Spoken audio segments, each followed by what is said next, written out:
The Crimson Tide football team will hold its first scrimmage of the spring tomorrow. Alabama has been practicing for the past 2 weeks. The Tide have some big holes to fill as a number of their stars have moved on and will likely continue their football careers in the NFL. Still, Alabama has the talent on the roster to compete next season.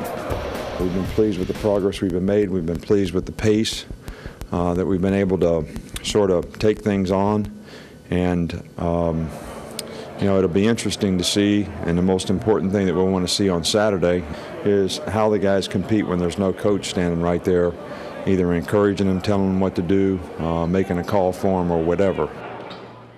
Spring practice ends on April 16th with the annual A-Day game at Bryant-Denny Stadium. The game is scheduled to begin at 2 and will be broadcast on ESPN-U. The Auburn football team conducting their first scrimmage tomorrow morning. Jeremy Bateman is in Auburn, and he has more.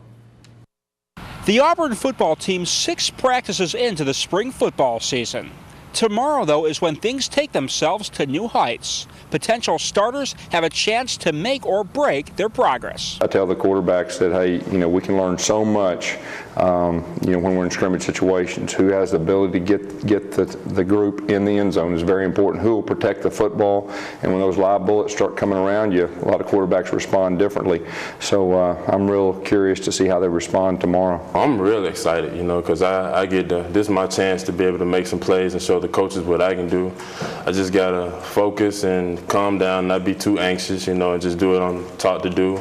And remember to stay low so I can use my power or whatever. So I'm really excited for it tomorrow. It's exciting to be able to get everyone out there, get everyone running around to compete. Now, as far as what coaches are looking to see from tomorrow? I hope to have better execution than we did today, and I'd like to see the tackling improve.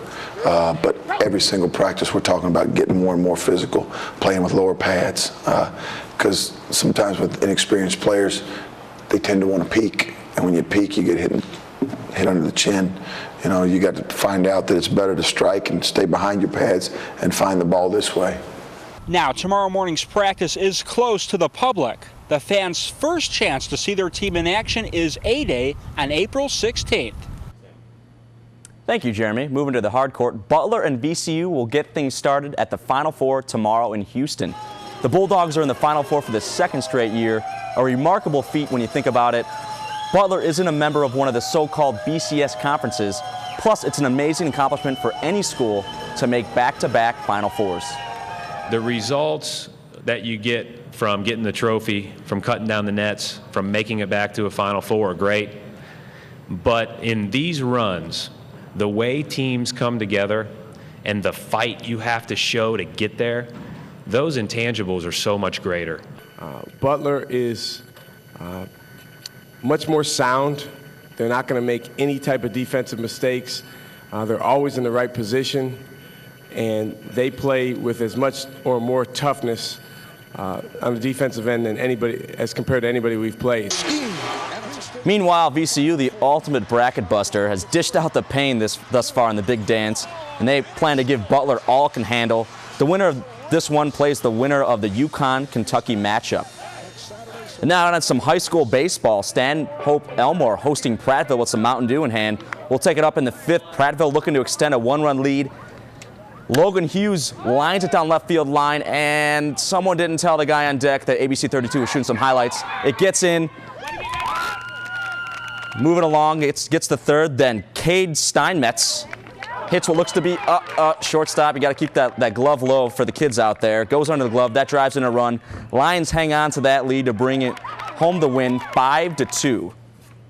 Now switching over to the college diamond, Huntington taking on Pinemount, and it's Pinemount getting on the board first with some, it was pretty dark out there when Kevin McConnell shoots it down left field, drives in John Duke.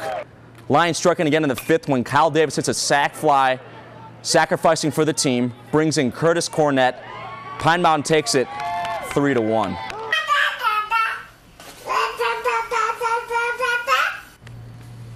17-month-old twins Sam and Ren McEntee taking the nation by storm by talking up a storm.